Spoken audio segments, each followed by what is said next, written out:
Hello everyone, welcome back to my channel. আশা করি তোমরা সবাই খুব খুব ভালো আছো। আজ সকাল থেকেই না আমার মনটাও ভীষণ ভালো, কারণ আমাদের বাড়িতে একটা স্পেশাল রান্নার আয়োজন হচ্ছে। আর শুধু রান্নাই নয়, আজকে আবার হাজবেন্ডও বাড়িতে আছে। দেখো, আমি এখানে সকাল সকাল দুধ গরম বসিয়ে দিয়েছি আমার মেয়ের জন্য, কারণ ওকে দুধটা খাইয়ে ও রেয়াজে বসবে, আর আমি সব কাজগুলো সেই ফাঁকে করে নেব। সারাদিন ধরে জমিয়ে আড্ডা হবে, খাওয়া দাওয়া হবে, আর অবশ্যই তোমাদের সাথে শেয়ার করব একটা দারুণ রেসিপি। আজকে আমি বানাতে চলেছি স্পেশাল ইলিশ বিরিয়ানি। তোমরা কারা কারা ইলিশ মাছ খেতে খুব ভালোবাসো কমেন্টে জানিও কিন্তু। তো বন্ধুরা, আজকের ব্লগটা কিন্তু ভীষণ ইন্টারেস্টিং হতে চলেছে। ভিডিওটা শেষ পর্যন্ত দেখতে থাকো, আশা করি তোমাদের খুব ভালো লাগবে। আজকে যেহেতু ও বাড়িতে আছে, তাই সকাল সকাল ওর কাছে একটা আবদার করেই বসলাম যে বাজারে গিয়ে একটা ইলিশ মাছ নিয়ে এসো, আমি বিরিয়ানি বানাবো। যেই বলা সেই কাজ। আমার বর কিন্তু আমার সব আবদারই রাখার চেষ্টা করে। আর আমি তো প্রফেশনাল রাঁধুনি নই, কিন্তু ইলিশ মাছ তোমরা যেভাবেই রান্না করো না কেন, দেখবে সেটাই ভালো লাগছে। তবে কিন্তু আমার মতো ইলিশ প্রেমী হতে হবে। আমি তো তোমাদের সাথে সব কথাই শেয়ার করি, যেহেতু তোমরা আমার ফ্যামিলি মেম্বার। তাই আজকে আরো একটি কথা তোমাদের সাথে শেয়ার করতে চাই। আমার লাইফে কিন্তু কোনো কিছুই বড় সড়ো আড়ম্বর করে কিছু হয়নি। তাই আজকের দিনে দাঁড়িয়ে তোমরা সবাই জানো যে আমি 8 মাসে প্রেগনেন্ট। তো আমার কিন্তু কোনো স্বাদ হয়নি বা হবেও না। আমি দেখেছি সবাইকে বাবার বাড়ি থেকে বা শ্বশুর বাড়ি থেকে সুন্দরভাবে ধুমধাম করে স্বাদ দেওয়া হয়, কিন্তু আমার জীবনে সেসব আনন্দগুলো কখনোই আসেনি। তবে আমার হাজবেন্ড কিন্তু ভীষণ ভালো মানুষ। আমার যা খেতে ইচ্ছে করে ও সবটাই আমাকে খাওয়ায়। মাঝে মাঝে আমার পছন্দের জিনিসও রান্না করে দেয়। আসলে ভগবান হয়তো ভেবেছেন সব যদি ওকে খারাপ দিই তাহলে ও তো উঠতে বসতে আমাকে কথা শোনাবে। তাই সেসব ভেবেই হয়তো উনি একটা আমাকে ভালো স্বামী পাইয়ে দিয়েছেন। আমার শরীর যেন তো ভীষণ খারাপ। মাত্র কয়েক মাস আগে, মানে আমার কনসিভ করার 5 মাস আগে, আমার একটা ভীষণ বড় অপারেশন হয়েছে। তাও আবার মাথার ডান পাশে খুলির হাড় কেটে এই অপারেশনটা হয়েছিল।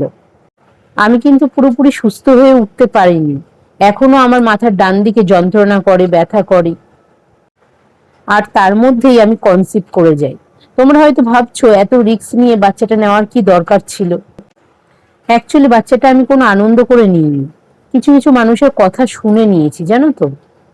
এছাড়াও আমার মেয়েটা যত দিন দিন বড় হচ্ছে তত একা হয়ে যাচ্ছে। ওর সাথে যে কেউ খেলবে, কেউ গল্প করবে, সেটার লোক না ও পায় না, জানো তো। সারাদিন একা একাই থাকে। আমরা যতদিন বেঁচে আছি ততদিন নয়তো আমাদের সাথে চলছে ফিরছে, খাচ্ছে খেলছে, কিন্তু আমরা যখন থাকবো না তখন কি হবে, ও তো একা হয়ে যাবে। এইসব কথা ভেবেই আমরা সেকেন্ড বেবিটা নিয়েছি। কিন্তু এখন দেখছি আমার জীবনটাও মৃত্যুর মুখে দাঁড়িয়ে আছে। এবার হয়তো ভাবছো যে আমি মিথ্যে গল্প দিচ্ছি। না রে বাবা, একদম মিথ্যে কথা বলছি না। আমি তোমাকে বলি তাহলে শোনো। একদিকে আমার এই কানে এত বড় একটা অপারেশন হয়েছে, আবার জানো তো আমার ব্লাড গ্রুপ নেগেটিভ, ঠিক আছে।